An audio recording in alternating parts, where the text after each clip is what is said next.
Colts Nation? Welcome back to another episode of the Bring the Juice podcast. Just wanted to do a couple final thoughts on the Colts matchup versus the Rams here on Sunday. Got a big game, so I figured I might as well give you guys a few more pointers and point out a few things that we've noticed over the week. But first, a quick word from our sponsor. What's up, football fans? Do you want an advantage on your sports betting this year? You need to download BetQL, the only app you'll need to make smart bets. Their computer model scans hundreds of thousands of bets every year to give you the best bet recommendation for every game across all major sports. Their model covers everything from spreads, over-unders, to player prop bets. If you don't want to use their model and use your own research, that's fine. They can help you with your researching needs. There's sharp data to know who the pros are backing, the line movement so you can jump on betting opportunities in real time, team summaries highlighting previous success and over-unders and spreads, and team lineup, breaking news, and injury status updates. Plus, you can save all your picks in one place to track your success on leaderboards and rankings. Head to the App Store or Google Play now to download BetQL. You can also head to try.betql.co/juice to get started. Enter the discount code JUICE for a 25% off any of their subscription offerings. Find all this information here in the description, and make sure to check out their BetMGM in the description to receive a free year of BetQL. No subscription statuses, nothing. Also, check out their sportsbook offer pages if you live in an eligible state for free offers upon signing up. Don't miss out on the chance to beat your sportsbooks this football season. So this matchup, it was highly anticipated, right? I mean, for good reason. The LA Rams are coming into Indianapolis, and they are very good. They're very disciplined. They're very fast. They got a lot of great players, and they showed that last Sunday against the Bears in Week 1. A lot of things to kind of take into consideration here, but I do believe that the Colts can win this game, okay? I know that Cody and I, over the last week, have been kind of, iffy on that. And we've been, kind of mad about how Week 1 went and how we're coming into this matchup, right? Because, for a couple of reasons, we didn't do very well Week 1. It seemed like the same old. And here comes the Rams looking like, one of the best teams in Week 1. And not to mention they're healthy. And we are really not at this moment, even though we have the majority of our guys playing in this game. We're still missing some key pieces, and some of the biggest players on our team are also dealing with some nagging injuries. So that stuff really doesn't help. And then on top of it, we had the whole situation with Frank Reich and all this and that. So, a lot of things that can go wrong in this game. But of course, this is the NFL. Any team can beat any team at any time, okay? Like our buddy Trent from Rams Talk talked about with us in the preview, the Dolphins beat the Rams last year, early in the year. Nobody saw that coming. It happens. 2019, we beat the Kansas City Chiefs.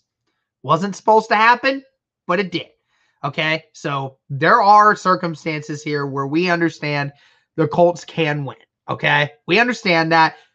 We're trying to be optimistic. We're also trying to be unbiased in how we cover it. So that's why you think we've seen a lot of things go AWOL so far. So a couple things here and why I think the Colts can win. Ultimately, the Colts are going to have to run the football, okay? Obviously, Braden Smith is out, so that's going to be rough. Running to the right side of the offensive line is probably going to be very difficult. My guess is you're going to see Aaron Donald lined up on the right side of the offensive line a lot Sunday versus the left side of the line, okay? Because he doesn't want to they don't want to match him up against Quentin Nelson, potentially Eric Fisher, right? You want to try to match him up against guys like Mark Lewinsky and Matt Pryor, guys who are not as good and guys who, he can probably dominate a lot more efficiently on that side versus the other. So the Colts are going to have to try to figure out how to run to the left side of the line. They're going to have to figure out how to run effectively. Ironically enough, it's one of the few things for this Rams defense that actually struggles or throughout all of Sean McVay's tenure, okay? Because this first week against the Bears, Montgomery ran for over 100 yards. Last season, well, the Rams are one of the best defenses in the league, especially at stopping the pass. They were not top 10 in stopping the run. So, they have some issues when it comes to stopping the run. So you have to take advantage of that. The Colts have to get back to their forte of running the football, right? So you just have to keep doing that. How they do that, I'm not 100% sure. I'm going to leave that up to them, and hopefully they get Marlon Mack involved. Either way, I hope they run the ball a lot on Sunday, try to get that momentum going.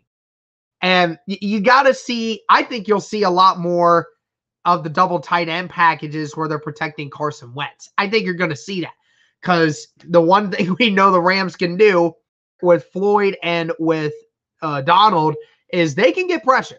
They can get pressure with some of the best of them. Okay, so we have to continue to get protection for Carson Wentz. We saw last week that wasn't a thing for Carson. He was running for his life half the time. So you have to make sure you're protecting your quarterback, or else it's not going to go well for Indianapolis. So expect to see more coverage for that. And how they attack the defense, especially in the secondary, is beyond me. I mean, the receivers really need to do better at creating separation. Hopefully some better schemes will help with the Colts to maybe get some of that separation that they want. Hopefully that's something, but I'm not going to count. Not going to count on any of it until I see it for myself. Because again, this secondary is young and a experienced group. So, I mean, this group is very good. I expect to see a lot there. The Colts are going to have to get very creative as well on defense. Now that you're missing Xavier Rhodes again, and we saw how inefficient they were in the first half against Seattle, don't expect it to be any different when it comes to Matt Stafford and this group. I mean, I mentioned it in the preview. Stafford was 80% for 320 yards, and every receiver had a 15-plus yard catch in that game, every single one of them. So the big play factor is a thing for the Rams. I think what you need to do is take the same kind of concept that Trent stated in the preview that the Rams do to a lot of teams, whereas that you're eliminating the big play. Make them go the long drives. Make them go the long drives. Make them go those 10, 11, 12 play drives that wastes a lot of clock, and it makes it just agonizing as time goes along to try to get those and force them to try to make a mistake. Don't give them the easy play. That's what they did against the Bears. The Bears did that because the Bears secondary is inexperienced in a lot of areas, and they got beat on a bunch of those. The Colts cannot allow that to happen like they did in week 1. They cannot allow anything over the top to guys like Cooper Kupp and Robert Woods, because it's going to be a long day if they don't do that. Okay, the Colts are obviously going to need to get pressure on Matt Stafford.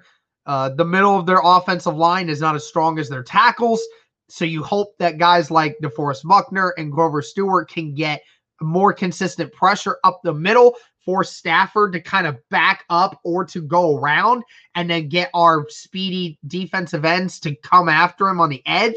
That's something that we look to try to afford to do. See some linebackers coming up in the middle as well. I do see some of that. I do see some of that potentially happening on Sunday for the Indianapolis Colts.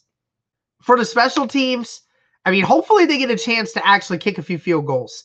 Okay, I know Reich wants to be aggressive, but I think it's now come to a time where we have to be very careful on how we're aggressive.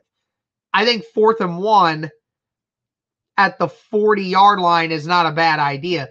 But when you're at the 25-yard line and you have the potential to kick that field goal, you should go and get that field goal, especially if it's a game in which you're only 1 or 2 scores away. It helps so much with getting momentum, right? I know the big momentum swing. I know it all. I know how that is.